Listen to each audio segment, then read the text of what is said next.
C'était la catastrophe sur les marchés financiers cette semaine. Le S&P 500 a fortement chuté, les boîtes de la tech ont fortement chuté, mais là c'est déjà un petit peu remonté, donc pas de panique.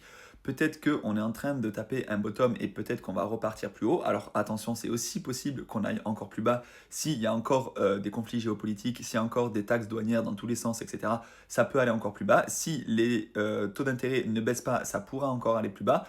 Mais en attendant, là, on a des actions qui sont déjà remontées. On prend l'une des top actions du S&P 500, pardon, on va prendre Nvidia. Nvidia, effectivement, il y a quelques mois, elle était à 140 dollars. On est descendu à 106 dollars en début de semaine. Et là, on est déjà remonté à 121 dollars. Alors oui, c'est une volatilité qu'il faut être prêt à accepter. Normalement, il n'y a pas autant de volatilité sur la bourse. Ça, c'est plus des choses qu'on connaît en crypto.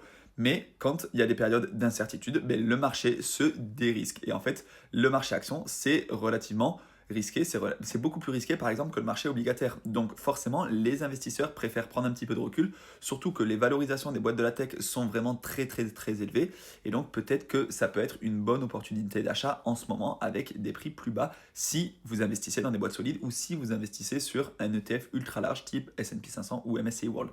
Ceci n'est absolument pas un conseil en investissement, vous faites ce que vous voulez. En attendant, il ne faut pas céder à la panique, il ne faut pas céder à la peur, il ne faut pas vendre au pire moment, mais il faut avoir des convictions long terme et être patient.